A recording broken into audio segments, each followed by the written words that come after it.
The Spanish flu pandemic of 1918, the deadliest in history, infected an estimated 500 million people worldwide, about one-third of the planet's population, and killed an estimated 20 million to 50 million victims, including some 675,000 Americans. The 1918 flu was first observed in Europe, the United States and parts of Asia before swiftly spreading around the world. At the time, there were no effective drugs or vaccines to treat this killer flu strain. Citizens were ordered to wear masks, schools, theaters and businesses were shuttered and bodies piled up in makeshift morgues before the virus ended its deadly global march.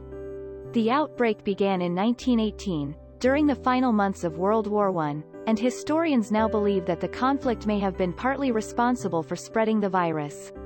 On the Western Front, soldiers living in cramped, dirty and damp conditions became ill.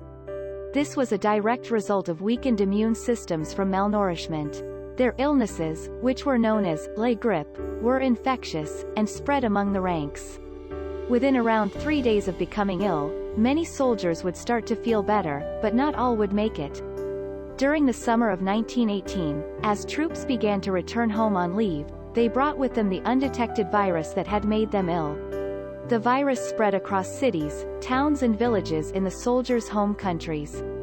Many of those infected, both soldiers and civilians, did not recover rapidly. The virus was hardest on young adults between the ages of 20 and 30 who had previously been healthy. In Pennsylvania, 60,000 people died, more than in any other state. Pittsburgh, Scranton, and Philadelphia were the most affected cities in the U.S.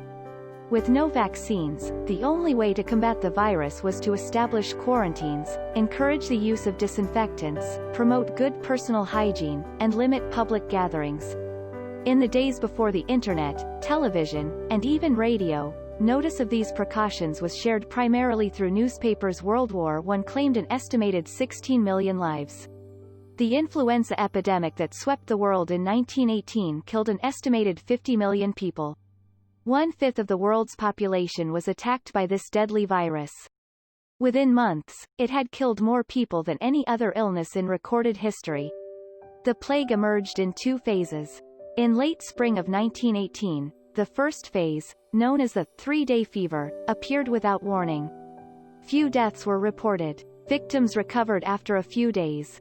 When the disease surfaced again that fall, it was far more severe.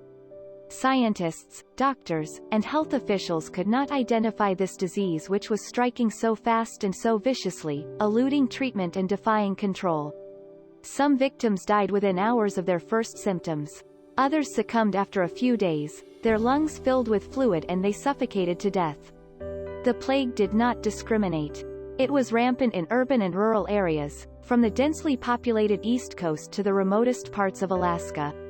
Young adults, usually unaffected by these types of infectious diseases, were among the hardest hit groups along with the elderly and young children.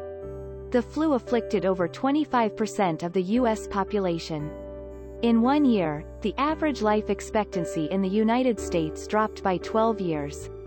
History could repeat itself surely. At least some of this sounds familiar. If Denver's story tells us anything, it is that we must do better than in 1918. All of us must continue to combat COVID-19 with face masks and social distancing in public.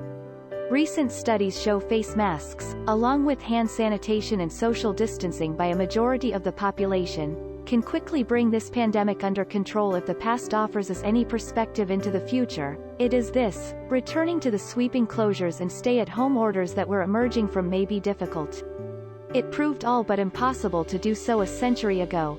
It very well may prove impossible today.